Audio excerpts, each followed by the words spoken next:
Appreciate everyone for joining us for Coach Franklin's weekly press conference. We'll start with an opening statement from Coach, and then we'll open up to questions. Yeah, appreciate you guys being here again, covering Penn State football like always.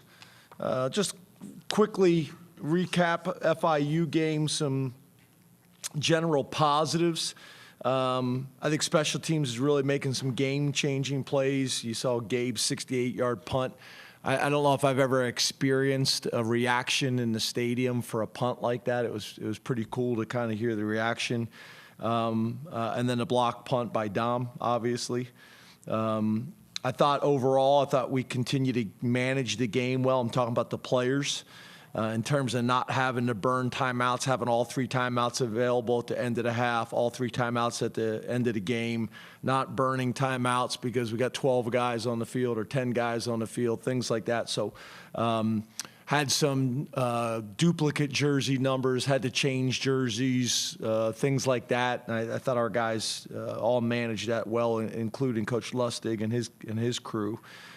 Played disciplined Penn State football, had 3 penalties. I think we can still improve, specifically the 2 kicks out of bounds, which are unforced errors. We got to clean that up because obviously that impacts field position dramatically. I do think we were much more physical up front, O-line, tight ends, and D-line, but we can still improve there. Opportunities for growth, special teams, you just got to eliminate the penalties. The block kick was frustrating. Literally for I don't know how many years now, the way we teach it is you are responsible for your inside gap, and then you basically use an arm bar in your outside gap to help the next offensive player. And everybody does that. You're responsible for your inside gap, help outside. Inside gap, help outside. We've had 2 years now in a row where guys have done that maybe 20 times in a row in games, let alone training camp. And then all of a sudden, a guy gets the idea that they're going to do something that they've never been coached. They've never asked a question on why they should do that. They've never done it in practice one time, but we've had 2 times now, 2 years in a row, where a guy takes 2 hands, puts them on the inside gap, doesn't help in the outside gap, and then we get split and get a field goal block. So that kind of stuff we got to get cleaned up. That is extremely frustrating as a coach. And then just more consistent in general on special teams, specifically in the second halves. Got to be more explosive on the offensive side of the ball. We were 10.9% explosive on Saturday. And then we got to be more effective on third down. That's why we weren't able to get into a rhythm. We were 25%.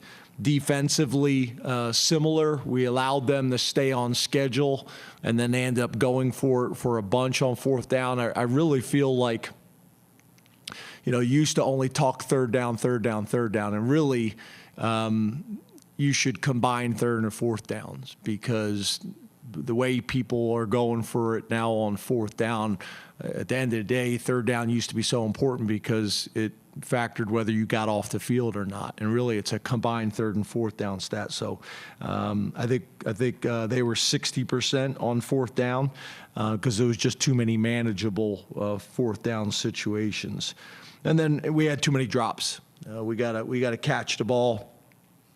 We had too many drops in the game. We got to do whatever we got to do. That jugs machine should be burning up in the Lash building right now in the weight room with guys in there making sure they're recreating the exact catch or exact drop positioning to get that fixed. And then just making sure defensively we're gap sound, doing your job, not trying to make plays, getting outside of your gap, trying to make a play. So, but overall, some good things. Villanova coming in here, in-state foe that we got a lot of respect for. I've known the head coach, Coach Ferrante, for a long time. Pretty cool. He's been there 39 years. Former O-line coach, now been the head coach going on 9 years, going on 10 years. But the consistency that they've had in their program has been awesome, and it's led to really good things for them. When you talk about, Coordinator, same thing. This offense coordinator has been there for 7 years now. So there's some experience there, 17 years of coaching college football. They're a spread team that are primarily going to operate out of the gun. They'll use some pistol backfield sets. In terms, when we say pistol, we're talking about the tailback being behind the quarterback. Primarily a zone and gap scheme team. They'll use inside zone, wide zone schemes, quarterback draws, and third down situations. Pass game, heavy RPO team with a little bit of drop back pass. 11 personnel and 10 personnel they'll base out of. Quarterback is a transfer from Nicholls State, Pat McQuaid. Their running back, number 24, David Abbott, is a kid out of Frederick, Maryland, is a sophomore. The quarterback's a graduate senior. And then an offensive lineman that we've been impressed with, Stefan Voltaire, who is a senior, 6'5", 315 pounds. Defensively, same thing. Coach Pennypacker's been there for 11 years, 4 years as a defensive coordinator. You guys remember we had Ola with us for a few years. He took over for Ola when Ola left. 3-down scheme. They've stayed with the same scheme by promoting from within. They do a lot in the back half, like a lot of people do. They're going to play middle of field open, 2 and 4, and try to disguise the 2, and then they'll play cover 1 and cover 3 and try to disguise the 2. Overall blitz about 38%. Linebacker number 31, Shane Hartzell. We've been impressed with him, kid out of Percy. Defensive lineman number 98, Obina Wabodo. Senior defensive tackle from New Jersey, and then defensive back number 2, Zamir Dawood, kid out of New Jersey, doing some nice things for him. And then on special teams, first team as the special teams coordinator, Josh Fletcher, because we hired their special teams coordinator, is with us. Coach Colangelo doing a great job for us. And then when you talk about guys that we've been impressed with, they got an ECU transfer, an Australian punter who's older than half of you guys. He's 33 years old, number 0, Luke Larson.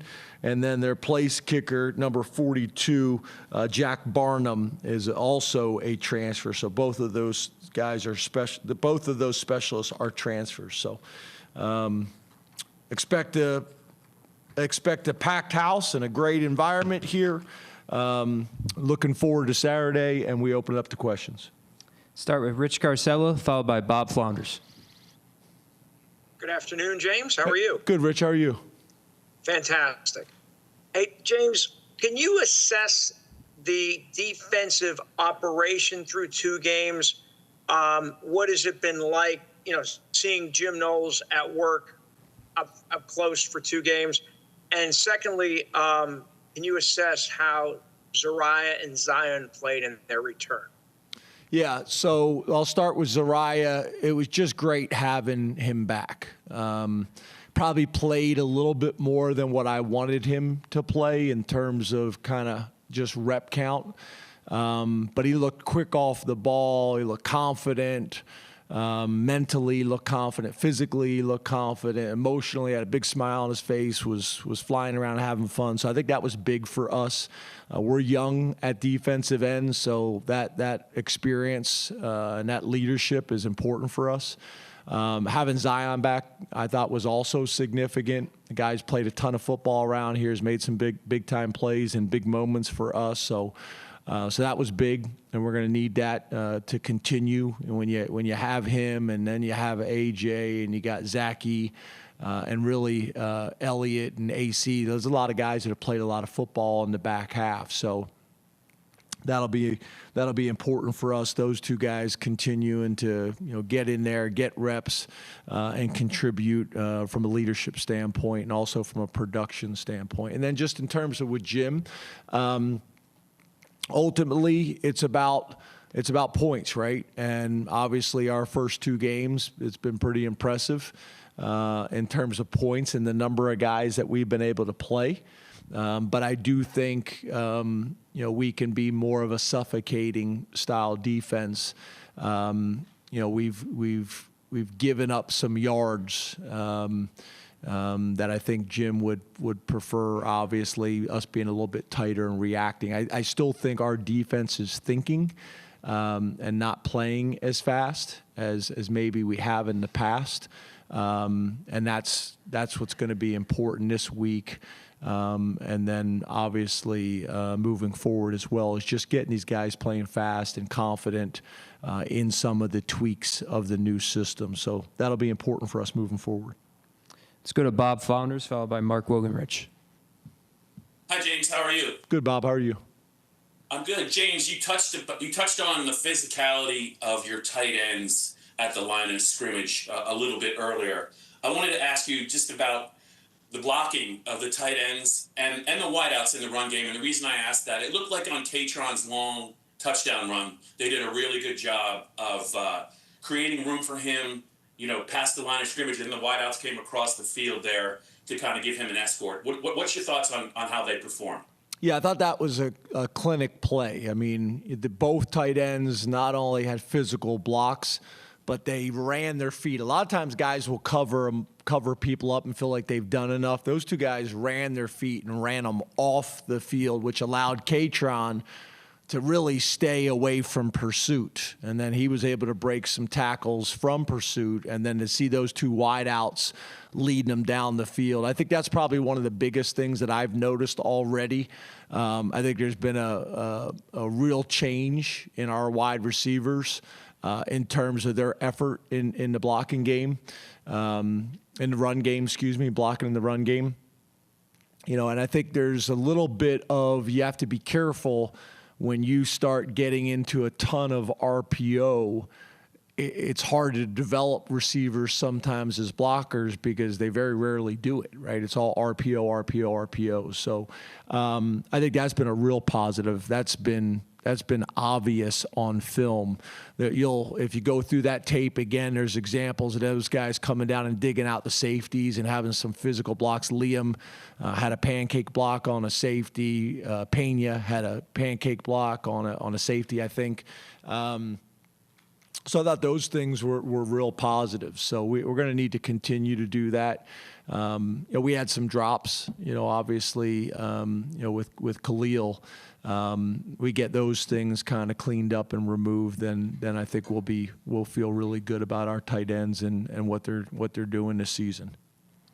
Let's go to Mark Wogenrich, followed by Frank Bodani. Hi, James. How are you? Good, Mark. How are you? Doing well, thanks. After the game, Drew Aller said he caught himself overthinking in some moments. I guess specifically he was speaking about the first quarter, first half. Did you see that? And then how do you address that or manage that when that comes up?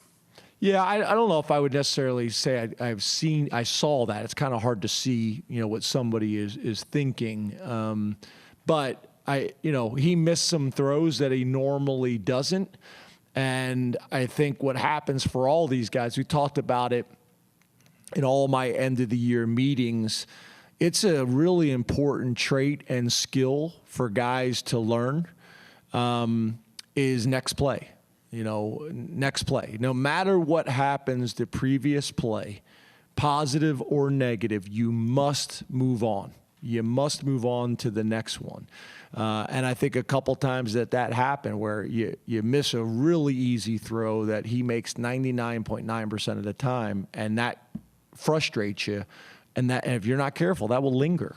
So I thought that happened early in the game. I think he got frustrated with himself a few times, and it lingered.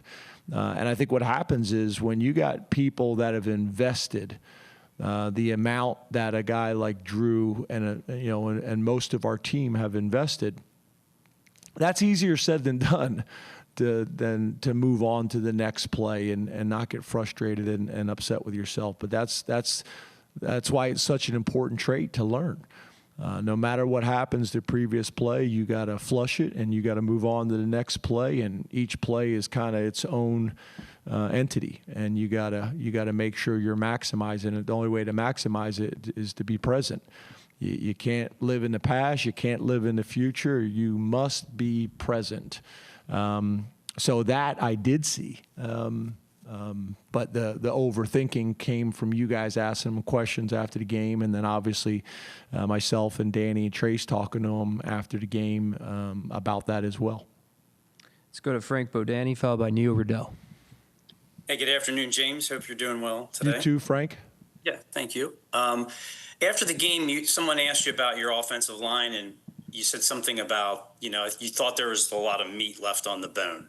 Well, can you talk about maybe how you think they've played so far? Is it the way up to your expectations, the way you thought the offensive line would be? And if it's not quite, can you explain maybe what's going on so far through a couple of weeks? Yeah, I thought week 2, like I mentioned at the beginning of the press conference, I thought we were much more physical, much more physical. And I think, in today's college football, if you're not careful, what can happen sometimes is very rarely do we practice live. And even when we don't practice live, we go thud. We don't want guys on the ground. So you don't want your offensive line finishing guys. And if you're not careful, they haven't done that, but maybe 2 or 3 times during training camp, and then you get to the game, and that's what you want, right? But you haven't been practicing it that way. So I thought that showed up a little bit in week 1. Week 2, I thought we were much more physical. There's some things that I think we still got to get cleaned up to create a little bit more space and create a little bit more separation. I also think the running backs, making the free hit or miss on a more consistent basis also will help with that. There's been some times in protection where, we have not ID'd the front in the ideal way, and that happens sometimes, right? They do a good job disguising where the pressure's coming from, so sometimes we're not in the most advantageous situations. So a combination of all those things, but I saw a big step last week. I think as you I think you're referencing or referring to a little bit, is obviously there's such high expectations for that group coming into the season, and deservedly so. That plays a part in it, right? So I saw a tremendous stride last week. I think they'll play very well this week, and I think we'll look back at this O-line this year and feel like they were one of the better offensive lines we've had. Let's go to Neil Riddell, followed by Mike Gross. Hi, James. I like how you referenced the youth of the press corps compared to the Villanova. I thought somebody was going to bring that up before you, because right after I say that, it's like all the guys that I guess can't drive to the press conference to be here in person are all at home getting tended to and eating yogurt and pudding and stuff like that are all on the call. So I thought someone was going to bring it up before you, but it's good to see you. Yeah, thank you. I'm in my boxers. Very nice. You're on fire today. You're on fire today, Neil. Well, hey, I was wondering, you played a lot of people the first couple weeks. Do you plan to continue that Saturday? And is the open date after this game a factor in the approach to playing times? Yeah, we'll continue to play a bunch of guys this week. I won't get into next week because we're focused on this week and staying present and this opportunity that we have this Saturday. But yeah, we typically have done this. I think in my 12 years we've played a ton of guys early in the season to try to develop depth, and we'll try to do that again this week. It's developing depth, but it's also an opportunity to evaluate these guys in games and who deserves more reps and who's not necessarily ready for prime time yet. Now they may be by week 5, week 6, middle of the season, but it's all of that. It's knock on wood, staying as healthy and as fresh as we possibly can. It's all of that. This isn't necessarily your question, but I think it just kind of popped into my mind too.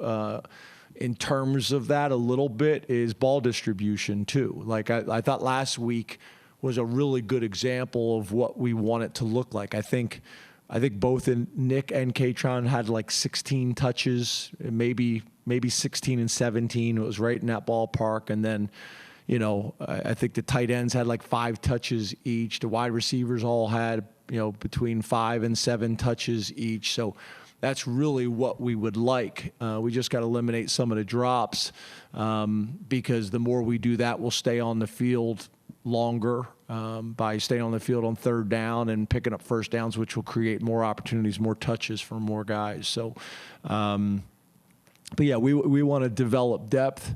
We want to evaluate our roster and see who's ready. And then we want to try to stay as healthy as we can for what we anticipate to be a long season.